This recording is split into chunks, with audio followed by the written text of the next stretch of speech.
Hello दोस्तों, आप सभी का हमारे चैनल खबर मंथन में स्वागत है। दोस्तों, चीनी वायरस को लेकर आ रही है बड़ी खबर।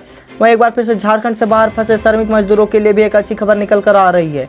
अब सामान्य ट्रेनों को लेकर केंद्र सरकार का बड़ा फैसला। वहीं अब राज्य में 22,000 टेट पास शिक्षकों की जल्द होगी भर्ती, बस करना होगा ये काम। राज्य में स्कूल, कॉलेज और कोचिंग संस्थानों को लेकर आ रही है बड़ी खबर। पतंजलि की कोविड-19 की दवा को लेकर फर्जी मामला सामने आया है। इस पर पतंजलि ने दिया है बयान।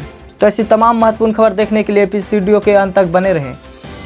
झारखंड में एक बार फिर से 23 नए मामले सामने आए। इसी के साथ झारखंड में संक्रमितों की संख्या 2206 हो गई है। झारखंड में मंगलवार को 63 नए मामले सामने आए हैं। ताज़ा मामलों के सबसे अधिक सिमडेगा में 24, वहीं शिवबू में 13, कोडरमा के 7, पूर्वी शिवबू के 5, गुमला 4, रामगढ़ तथा पलामू में 3-3, वहीं खुट्टी, धनबाद, लोहरदगा और गिरिडीह से 2-2 मरीज सामने आए हैं। मौसम विभाग के अनुसार झारखंड में 29 जून तक होगी बारिश, वहीं वज्रपात की भी संभावना है। झारखंड में 24 से 29 जून तक रांची समेत आसपास के क्षेत्रों में बादल छाए रहेंगे और गरज के साथ हल्के मध्यम दर्जे की बारिश होगी। झारखंड में 25 जून के बाद फिर से जोर पकड़ेगा मानसून। झारखंड में मानसून अगले 2 दिनों तक कमजोर रह सकता है। इस दौरान राज्य के ऊपर हल्के कुछ बादल छाए रहेंगे। इससे राज्य के कुछ हिस्सों में हल्की बारिश होगी, लेकिन 25 जून के बाद मानसून जोर पकड़ेगा और अच्छी बारिश होगी।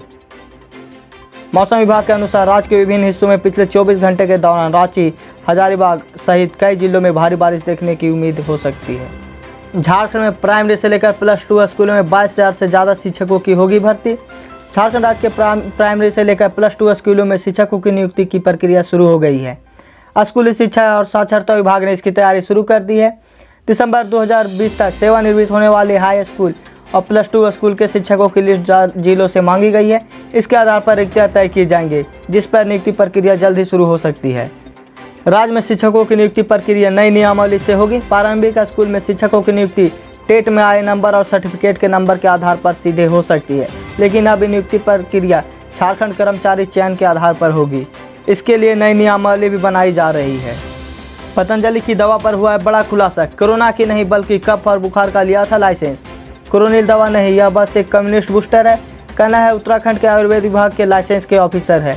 उन्होंने बताया कि हमें पतंजलि के आवेदन के अनुसार उसे लाइसेंस जारी किया है। उन्होंने चीनी वायरस का जिक्र नहीं किया था। उन्होंने सिर्फ इम्यूनिटी बूस्टर, कफ और बुखार के लिए लाइसेंस दिया है। पर पतंजलि ने कोरोना वायरस की दवा बनाकर बाजार में पेश कर दी है। ऐसे में सरकार उस पर रोक लगाएगी या नहीं, आपको क्या लगता है? आप अपना राय हमें ज़रूर बताएं। अब केंद्र सरकार ने सामान्य ट्रेनों को लेकर किया है बड़ा फैसला। प्रधानमंत्री नरेंद्र मोदी इस बात के पहले ही संकेत दे चुके हैं कि देश में अब लॉकडाउन की पाबंदियों को दोबारा नहीं लगाया जाएगा। सरकार छूट का दायरा लगातार बढ़ाती जा रही है। देशवासी यही सोच रहे हैं कि रेलवे सुविधा कब होगी, तो यह राहत बड़ी खबर आपके लिए है। हालांकि केंद्र सरकार की ओर से जो संकेत मिल रहे हैं उसके अनुसार तो लगभग 3 महीने से ठप ट्रेनों का संचालन के फिलहाल सामान्य होने की संभावना नहीं है। खबरों के अनुसार रेलवे मंत्रालय ने 14 अप्रैल को या उससे पहले बुक किए गए सभी टिकटों को रद्द करने और टिकटों का पूरा रिफंड जनरेट करने का निर्णय लिया है। इसी कारण अब ये माना जा रहा है कि जुलाई के महीने में सामान्य ट्रेनों का संचालन नहीं हो पाएगा। अगर आप चाहते हैं सामान्य ट्रेनों का परिचालन फिर से शुरू हो तो आप हमें कमेंट करें। झारखंड के श्रमिक मजदूरों के लिए एक अच्छी खबर है। बीआरओ के बाद अब LNDT को भी चाहिए झारखंड के 5,000 कुशल श्रमिक।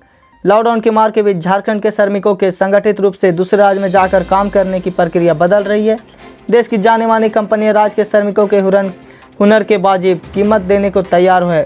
बॉर्डर रोड ऑर्गेनाइजेशन के बाद अब LNDT झारखंड के श्रमिकों को निर्माण क्षेत्र में काम देने के लिए आगे आई है। कंपनी ने झारखंड से 5,000 श्रमिकों के लिए अनुरोध किया है। विशाखापट्टनम, महाराष्ट्र की परियोजना में कंपनी झारखंड के श्रमिकों को काम देगी। सरकार श्रमिकों को बेहतर व्यवस्था बनाकर भेजने की तैयारी कर रही है। इस नई प्रक्रिया के कारण ही भारत चीन सीमा की कठिनतम परिस्थितियों में काम करने वाले मजदूरों के साथ होने वाला बिचौलियों का शोषण 40 साल बाद आधिकारिक खत्म हुआ है और इससे सीधा श्रमिक मजदूरों को लाभ मिल रहा है। झारखंड सरकार ने एक बार फिर से बाहर फंसे श्रमिक मजदूरों को झारखंड वापस लाने की प्रक्रिया शुरू कर दी है। 100 श्रमिक स्पेशल ट्रेन से झारखंड आएंगे। पुणे से 680 से अधिक यात्रियों को लेकर 100वीं श्रमिक स्पेशल ट्रेन बुधवार को झारखंड के लिए रवाना हुई है। जिला प्रशासन ने यह जानकारी देते हुए बताया कि इन यात्रियों में ज़्यादातर प्रवासी श्रमिक, छात्र और उनके परिजन शामिल हैं। जिला अधिकारी नवल किशोर राम ने बताया कि पुणे हटिया श्रमिक स्पेशल ट्रेन में 682 यात्री सवार है और यह शहर से रवाना होने वाली 100वीं स्पेशल ट्रेन है। उन्होंने कहा कि 682 यात्रियों में से 618 झारखंड के हैं। अगर आप भी झारखंड से अभी तक बाहर फंसे हुए तो आप अपने राज्य का नाम हमें कमेंट में ज़रूर बताएं।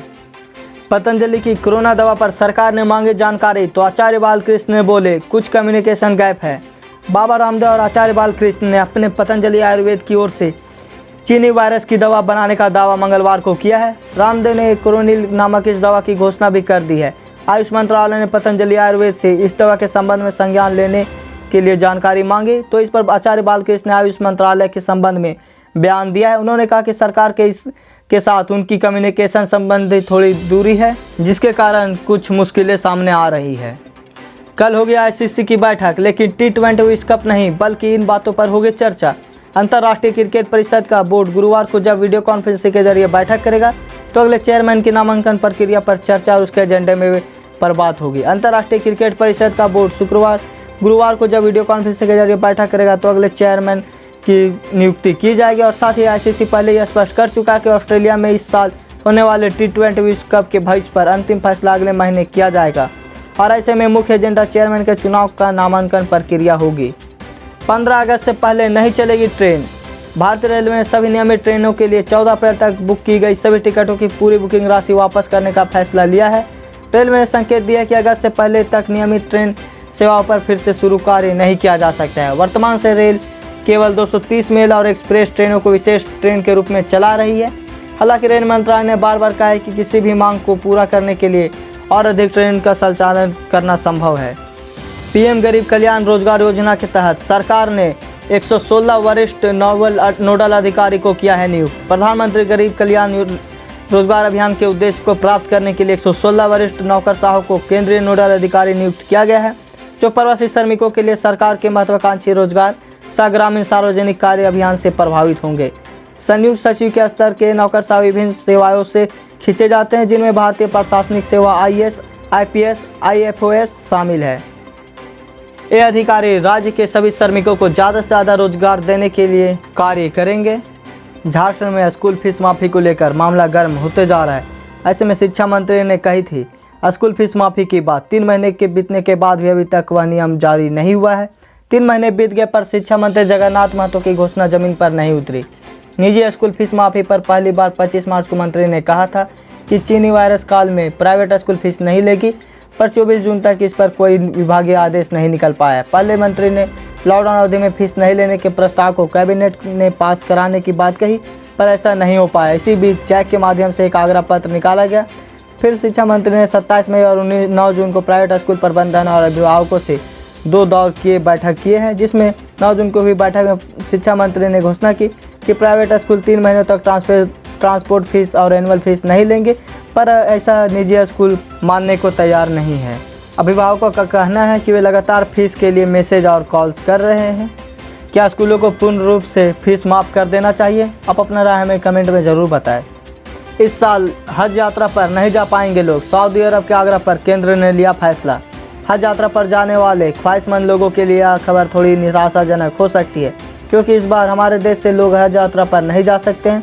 दरअसल कोरोना वायरस को देखते हुए सऊदी अरब के आग्रह पर केंद्र सरकार ने यह फैसला लिया है कि सभी हज कमेटियों को इससे संबंधित चिट्ठी भी भेज दी गई है। जो लोग हज को लेकर सपने देख रहे थे उनको उसकी तैयारी भी कर ली थी, लेकिन कोरोना वायरस संक्रमण को देखते हुए हज पर रोक लगा दी गई है। हज पर जाने वाले लोगों को साफ तौर पर कहना है कि इस बार का अफसोस है, लेकिन घर पर ही रहकर इस बीमारी से निजात की दुआ करेंगे। झारखंड मैट्रिक व इंटरमीडिएट का रिजल्ट जल्द होगा जारी। झारखंड मैट्रिक व इंटरमीडिएट परीक्षा दे चुके विद्यार्थियों के लिए एक अच्छी खबर निकलकर सामने आ रही है। मैट्रिक व इंटरमीडिएट का रिजल्ट जारी करने को लेकर जैक काउंसिल ने हाल ही में बयान दिया है, जिसमें जैक काउंसिल ने बताया है कि मैट्रिक व इंटरमीडिएट की रिजल्ट जुलाई के पहले सप्ताह में जारी कर दिया जाएगा। आपको हम बता दें कि कॉपी का मूल्यांकन कार्य 25 जून तक पूरा हो जाएगा। उसके बाद जुलाई के पहले सप्ताह मैट्रिक व इंटर की तीनों संकाय का रिजल्ट निकालने की संभावना है। देश में लगातार पेट्रोल और डीजल की महंगाई बढ़ती जा रही है।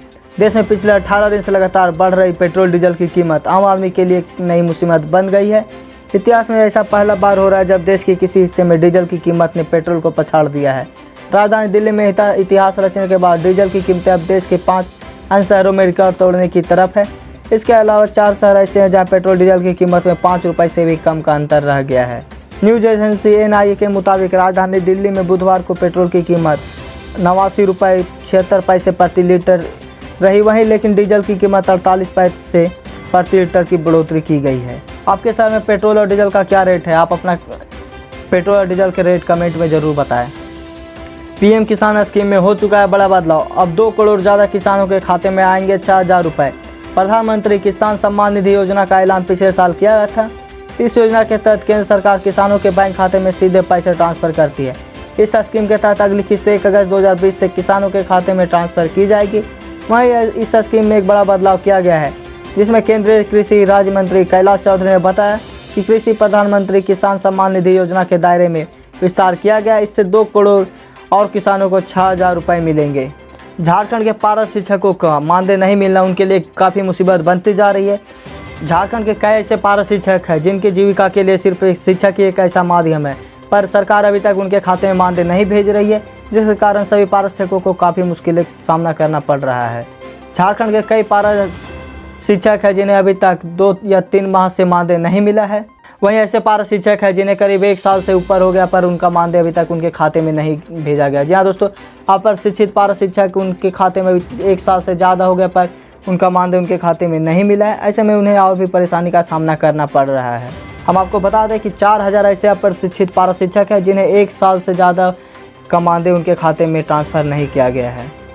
तो दोस्तों, आज की ताज़ा खबर बस इतना ही। अगर आप हमारे चैनल में नए हैं तो हमारे चैनल को सब्सक्राइब कर दें और बेल आइकन दबा दें, ताकि जब भी हम वीडियो डालें नोटिफिकेशन आप तक पहुँचे। और साथ ही इस न्यूज़ को ज़्यादा से ज़्यादा लाइक करें और शेयर करें।